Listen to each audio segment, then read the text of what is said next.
말씀은 신약성경 요한복음 18장 1절에서 11절까지의 말씀을 제가 봉독하도록 하겠습니다. 예수님께서 이 말씀을 하시고 제자들과 함께 기드론 시내 건너편으로 나가시니 그곳에 동산이 있는데 제자들과 함께 들어가시니라. 그곳은 가끔 예수님께서 제자들과 모이시는 곳이므로 예수를 파는 유다도 그곳을 알더라. 유다가 군대와 대제사장들과 바리새인들에게서 얻은 아랫사람들을 데리고 등과 횃불과 무기를 가지고 그리로 오는지라. 예수께서 그 당할 일을 다 아시고 나아가 이르시되 너희가 누구를 찾느냐. 대답하되 나사렛 예수라 하거늘 이르시되 내가 그니라 하시니라. 그를 파는 유다도 그들과 함께 섰더라. 예수께서 그들에게 내가 그니라 하실 때에 그들이 물러가서 땅에 엎드러지는지라. 이에 다시 누구를 찾느냐고 물으신데 그들이 말하되 나사렛 예수라 하거늘 예수께서 대답하시되 너희에게 내가 그니라 하였으니 나를 찾거든 이 사람들이 가는 것은 용납하라 하시니 이는 아버지께서 내게 주신 자 중에서 하나도 잃지 아니하였사옵나이다 하신 말씀을 응하게 하려 함이로라. 이에 시몬 베드로가 칼을 가졌는데 그것을 빼어 대제사장의 종을 쳐서 오른편 귀를 베어버리니 그 종의 이름은 말고라. 예수께서 베드로더러 이르시되 칼을 칼집에 꽂으라. 아버지께서 주신 잔을 내가 마시지 아니하겠느냐 하시니라. 아멘. 자, 오늘의 제목은 세상을 이기신 검, 세상을 이기신 검이라는 제목으로 말씀을 증거하도록 하겠습니다. 그리스도의 몸된 교회로서 그의 지체로서 진정한 행복을 누리며 살아오고 계십니까? 아멘. 다니엘서 7장 22절입니다. 옛적부터 계신 이가 와서 지극히 높으신 이의 성도들을 위하여 원한을 풀어주셨고 때가 이름에 성도들이 나라를 얻었더라. 아멘. 성경에서 증거하는 성도의 모습은 무엇일까요? 그것은 바로 오직 하나님만을 섬기고 그의 계명을 지켜 행할 때 하나님께서는 이스라엘을 지키시고 친히 다스리셨습니다. 이스라엘은 그때 굶주리지 않았습니다. 하나님께서 언제나 먹을 것을 풍족하게 채워주시고 그들은 질병에 걸리지도 않게 하셨으며 무서운 적들이 찾아와도 하나님께서 그들을 지키시니 적들은 엎드러질 수밖에 없었습니다. 이스라엘은 왕도 필요 없었고 전쟁도 필요 없었습니다. 하나님께서 그들의 왕이셨고 하나님께서 모든 것을 채워주셨으며 전쟁은 하나님께 속한 것이라고 말씀하셨기 때문입니다. 영이신 하나님께서는 육신의 이스라엘을 지키시고 양육하셨던 이 모습을 모형으로 삼으사 영원한 영의 통치를 이루시길 원했습니다. 영원한 양식과 영원한 의복과 영원히 거주할 그의 나라 그리고 육신의 열강이 아닌 우리가 찬양도 방금 불렀죠. 우리들이 싸울 것은 혈기 아니고 육신이 아니라 마귀로부터 그의 성도를 지키시는 하나님의 나라를 성취를 목적하신 거예요. 그래서 이스라엘은 모형이 되어서 그 모습을 보고 하나님의 나라를 우리는 소망하게 되는 것입니다. 하지만 그러기 위해선 몇 가지 해결해야 할 문제들이 있었습니다. 첫 번째로는 사람은 육신을 입고 있기 때문에 하나님의 원대한 영의 일을 깨닫고 소망할 수 있는 중간에 연결고리가 필요했습니다. 육신으로 어떻게 영의 일을 알 수 있겠습니까? 두 번째로는 육신으로 비롯된 죄의 문제를 해결해야 했고 세 번째로는 지키시며 기르실 양식과 의복과 영의 그러니까 즉 하나님의 나라가 필요로 했습니다. 하지만 하나님께서는 이미 태초 이전부터 모든 것을 계획하셨습니다. 그리고 이를 나타내셨으니 그분이 바로 예수 그리스도이십니다. 예수님은 육신으로 우리에게 영의 일을 선포하셨고 십자가에서 육신의 죄의 고리를 끊으시고 그의 영이 소생되심으로 구원을 이루셨습니다. 우리는 죄가 있어 우리에겐 자격이 없으나 무음하신 자신으로, 예수님 자신으로 영원한 하나님의 나라와 양식과 옷이 되셔서 비로소 우리를 다스릴 만왕의 왕이 되신 것입니다. 하지만 그 과정은 너무나도 무섭고 참혹한 대가가 있었습니다. 모든 사람은 죄에 대하여 죽어야만 했습니다. 대다수의 사람들이 잘못 생각하고 있는 부분이 무엇이냐면 예수님께서 우리를 대신하여 십자가를 짊어지셨다는 것이 그 형벌을 나는 책임을 회피하게 되었다는 것이 아닙니다. 내가 죄 없이 되었다는 것이 아니에요. 죄의 대가를 예수님께서 짊어지시고 내가 예수를 믿어 연합되어질 때 나도 십자가에 함께 달려 죽게 된 것입니다. 우리는 고통 없이 대가를 지불하게 되었다는 거예요. 우리도 십자가에 달린 것이고 그와 함께 우리도 소생되어진 것입니다. 그러므로 내가 십자가에 못 박혔나니 이제는 내가 사는 것이 아니요 내 안에 거하시는 예수 그리스도로 사는 것이라고 바울의 고백을 생각해 보시기 바랍니다. 예수님이 아니고서는 우리는 죄에서 벗어날 능력이 없습니다. 우리는 근본 죄가 있으니 우리가 십자가에 달리더라도 여러분이 십자가에 달리는 어떤 헌신을 한다고 할지라도 여러분의 영은 소생되어질 수 없습니다.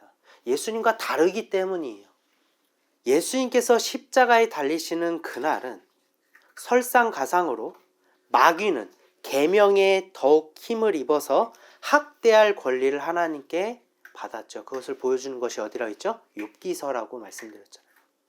그리고 유일한 구원자이신 예수님까지 죽으신 날이니 그래서 욥이 고통당할 때 하나님께서 침묵하신 이유가 무엇입니까? 예수님께서 죽으신 날을 보여주고 있기 때문에. 그래서 모든 소망이 끊어지는 마지막 날 가장 큰 환난의 날이 바로 십자가에 달리신 그날인 것입니다. 죄에 대하여 모든 영이 죽는 날이니 마땅히 마귀에도 죄에 속하기 때문에 심판받는 날이 되는 것입니다. 그러나 예수님은 죄가 없으시고 광야의 시험을 통해 이긴 자가 되셨고 아버지의 계명에 순종하셨으니 사망의 권세는 예수님을 억누를 수 없었습니다. 예수님은 그것을 이기시고 그의 영이 부활하사 아버지께 받은 권능으로 믿음을 저버리지 않는 성도들 또한 예수님의 의에 대하여 소생되어진 것입니다. 이 진리로 살아가는 존재가 바로 성도들입니다. 우리의 원한을 갚아주시고 우리를 구원하시는 것. 예수님께서 이루신 영의 나라, 곧 하나님의 나라, 그리고 공중의 권세를 잡도록 허락받아 지금도 여전히 마귀가 왕으로 군림하는 이 나라, 즉 세상. 그에 반해 우리는 어떤 존재죠? 육신을 입은 영적인 존재입니다. 육신으로도 존재하고 영으로도 존재하는 거예요. 영은 하나님께서 통치하시고 육은 마귀가 통치하는데 우리는 영과 육이 같이 있다라는 것입니다. 이는 마치 보여지기에는 달걀이고 모두가 달걀이라고 불리지만 그 안에 병아리가 되고자 할 때 병아리로 자라게 되며 알을 깨고 나와 병아리가 되는 것과 같습니다. 우리가 육신과 영으로 존재하는 게 그런 의미 같다는 거예요.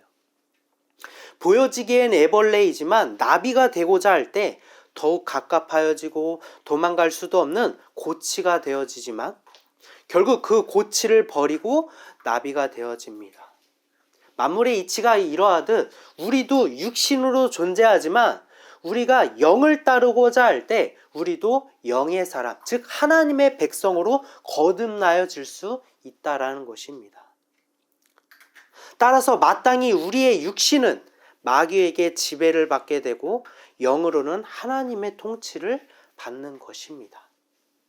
우리가 달걀의 껍질과 같이 애벌레의 고치와 같이 육신으로 갑갑함을 느끼고 고난을 받고 인내하고 또 인내하는 동안 그 속에서는 병아리와 나비로 변화되듯 우리의 영은 날로 풍성해지는 성화의 과정을 거치고 결국 때가 이르면 육신을 벗어버리고 하나님의 나라의 백성이 되어집니다. 마태복음 10장 34절입니다. 내가 세상에 화평을 주러 온 줄로 생각하지 말라. 화평이 아니요 검을 주러 왔노라. 예수님께서 세상에 화평을 주시지 않았습니다. 검을 주셨습니다. 그런데 어찌하여 우리는 마귀가 다스리는 세상이 좋은 세상이 될 거라고 착각하십니까?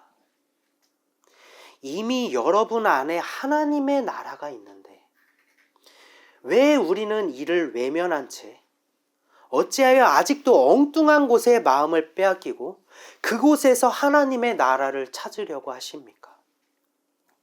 오직 통치하시고 다스리시고 양육하시는 분은 하나님 한 분이신데 언제부터 죄인이 선악을 분별하는 재판관이 되었으며 언제부터 하나님의 보호를 받아야 할 존재들이 기독교의 수호자를 자처하고 계십니까?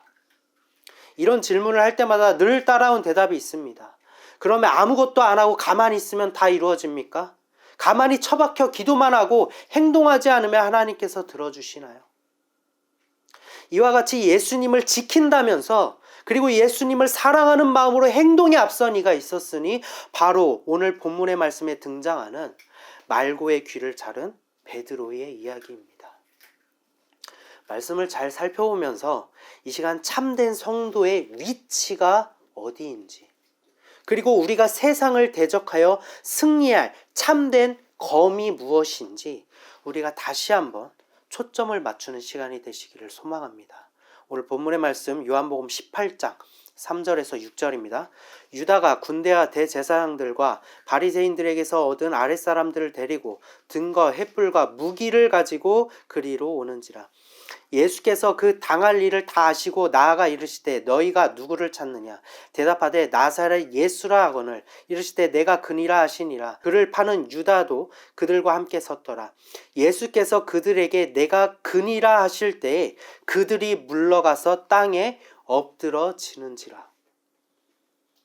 예수님께서 겟세마네에서 기도를 마치신 뒤에 예수님께서는 때가 찾아왔음을 아셨습니다.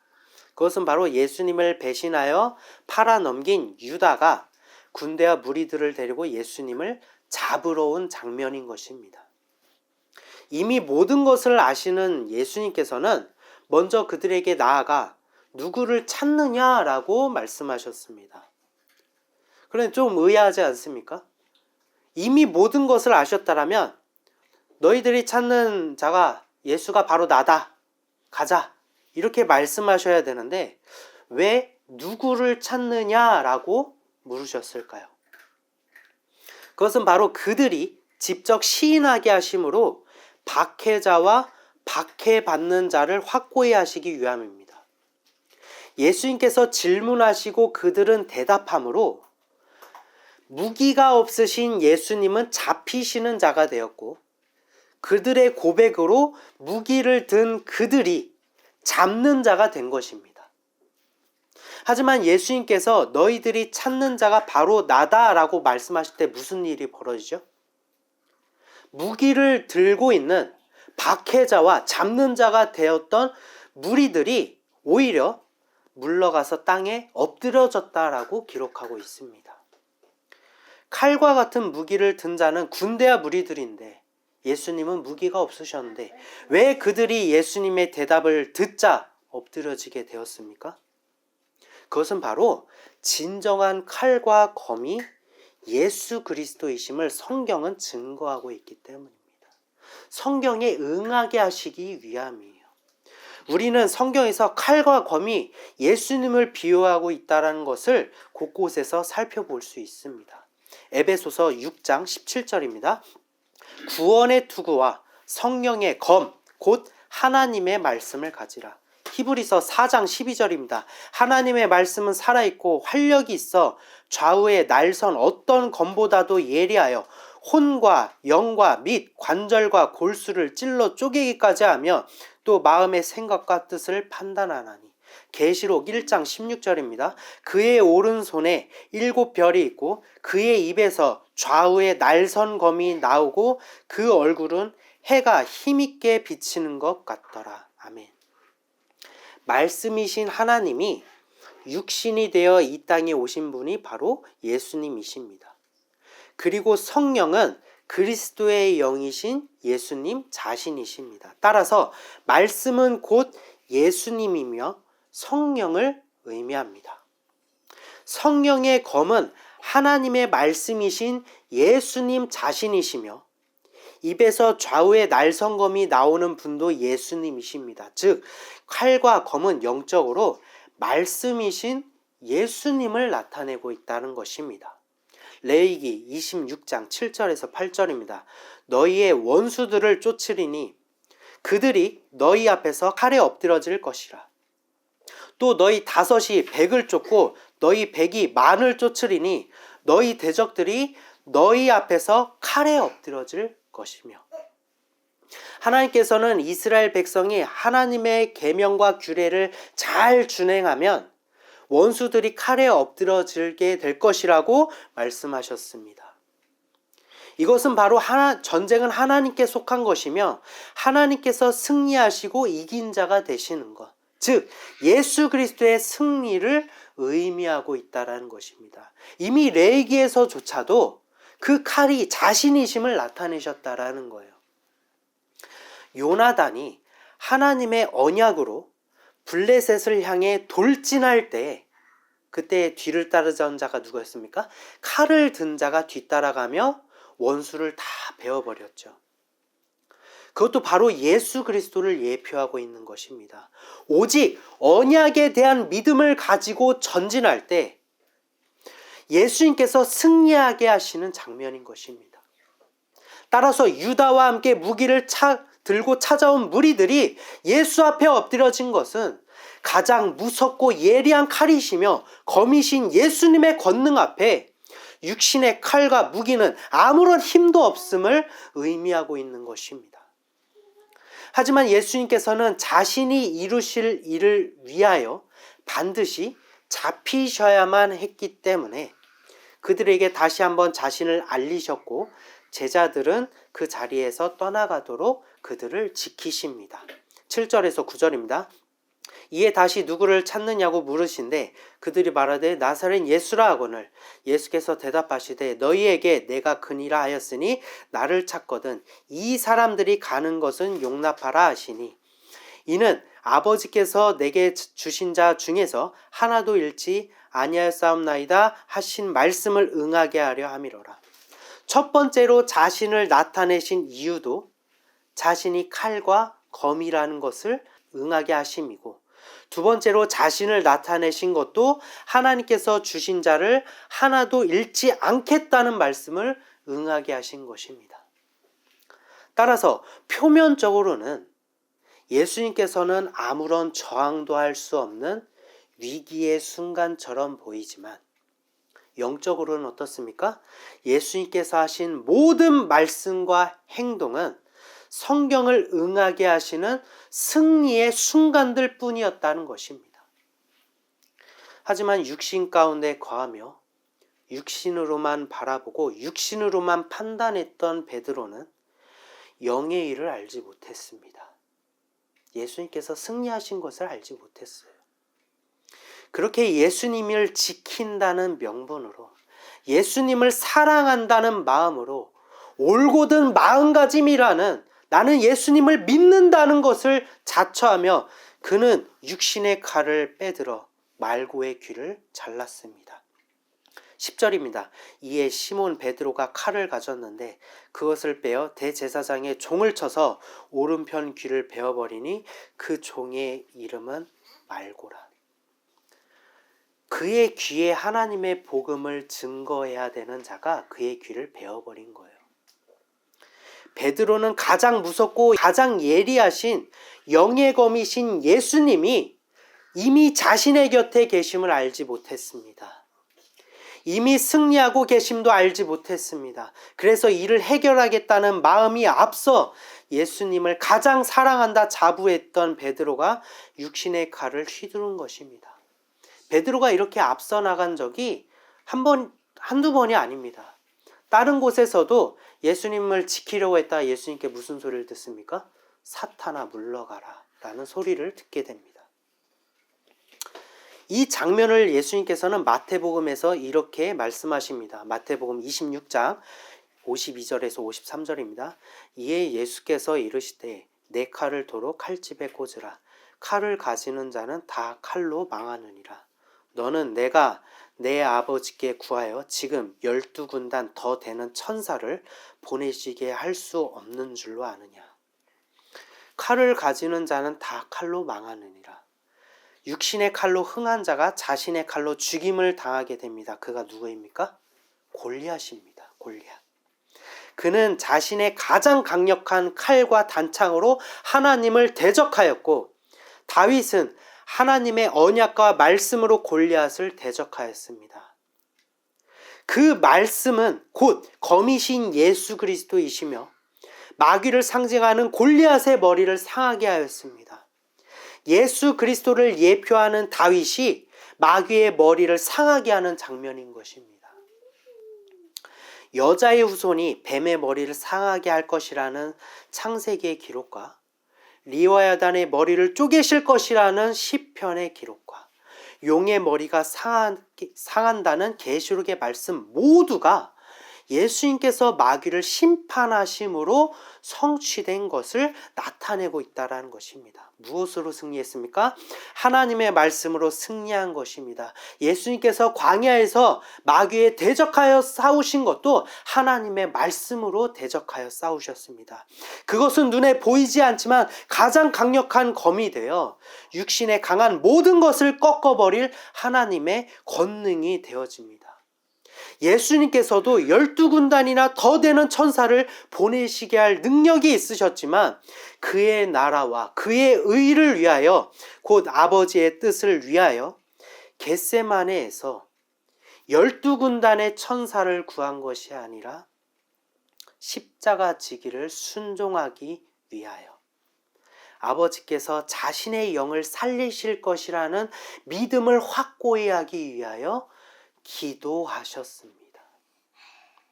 요한복음 18장 11절입니다. 예수께서 베드로더러 이르시되 칼을 칼집에 꽂으라. 아버지께서 주신 잔을 내가 마시지 아니하겠느냐 하시니라. 예수님께서 베드로에게 이렇게 말씀하십니다. 너의 육신의 의 곧 칼을 칼집에 꽂으라. 아버지께서 주신 잔 곧 십자가로 내가 이미 승리할 것이다. 예수님만 그 잔을 드신 것이 아닙니다. 이미 그 잔을, 그 떡을 베드로도 함께 떼면서 그와 연합한 자가 되기로 하였으니 베드로는 이미 가장 무섭고 예리한 검을 받게 된 것입니다. 무엇도 두렵지 않습니다. 무엇도 막을 수 없습니다. 오직 언약과 하나님의 말씀을 갖고 전진해 나간다면 전쟁을 다스리신 하나님께서 모든 것을 그의 계획대로 성취할 것입니다. 그러나 베드로는 하나님의 말씀이 믿음을 위한 기도의 힘이 무엇인지를 몰랐습니다. 사랑하는 성도 여러분, 가만히 앉아 기도하는 것이 언제부터 무능한 일이 되었습니까? 다윗의 주변의 모든 자들이 다윗을 미워하고 까닭없이 공격하고 대적하려고 할 때 왕이 된 그는 그들을 대적할 수 있었지만, 응징할 수 있었지만 무엇이라고 고백합니까?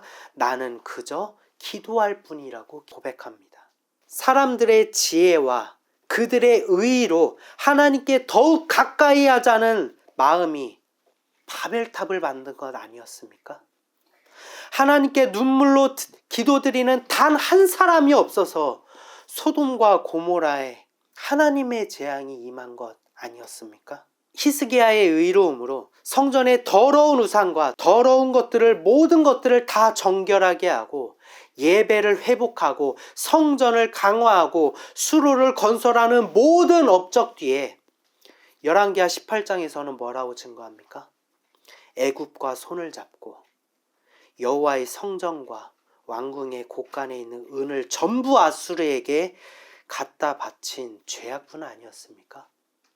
사람은 이렇게 이중적이라는 거예요.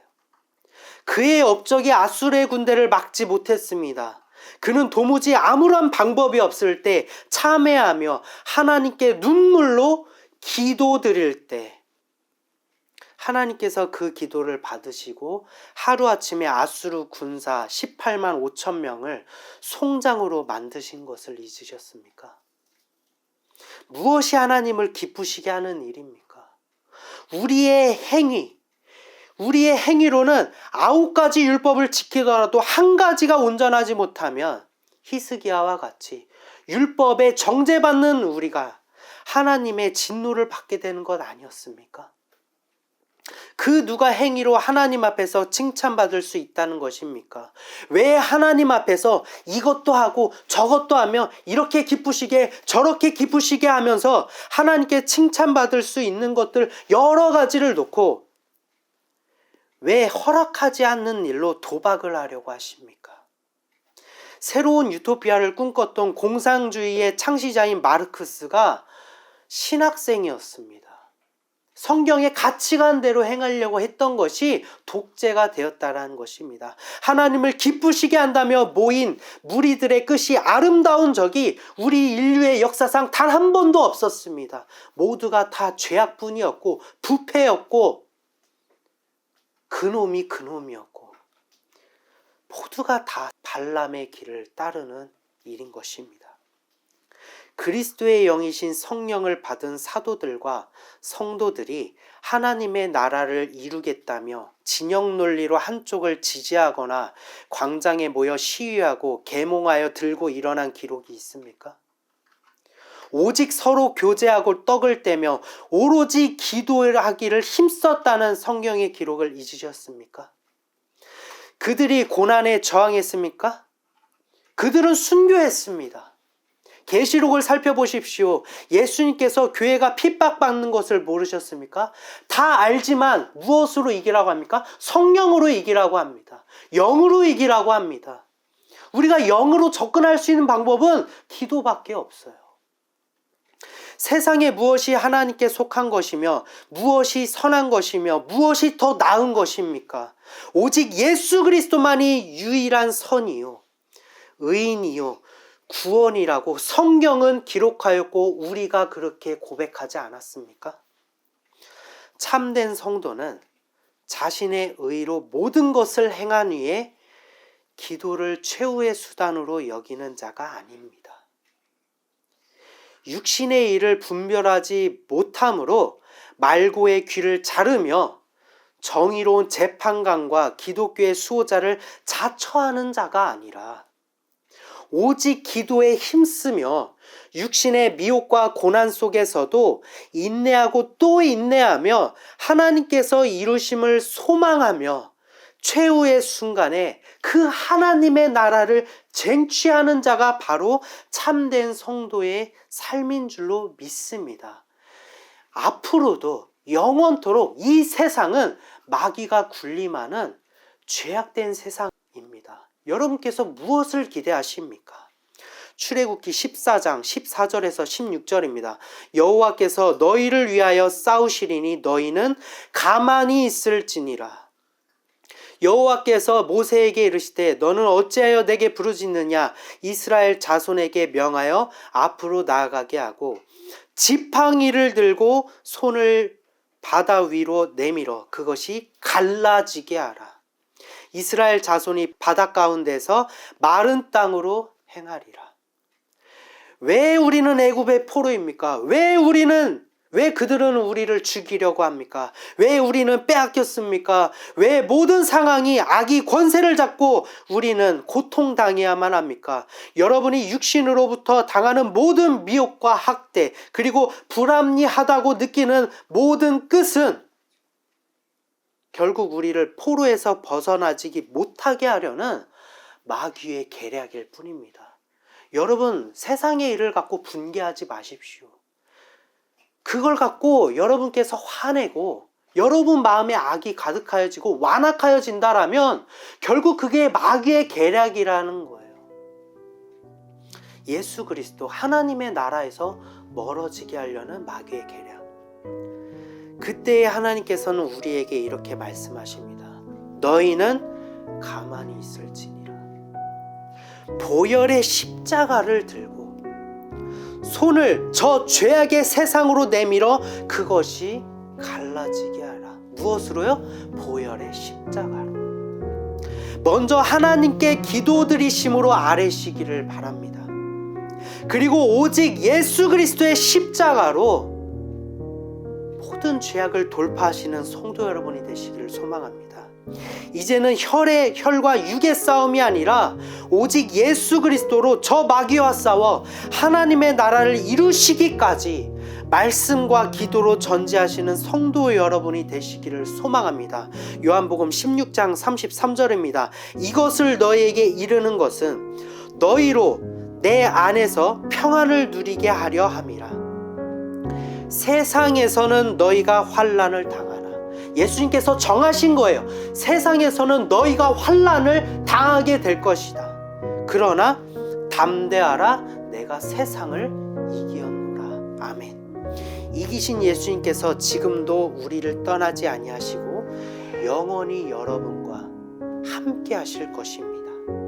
여러분 안에 이미 그리스도의 영이신 성령이 계시므로 다른 것들은 불필요합니다. 여러분 안에 거하시는 성령으로 하나님의 나라를 이루어 진정한 유토피아가 무엇인지를 깨닫는 성도 여러분이 되시기를 소망합니다. 잠시 기도한 시간 갖도록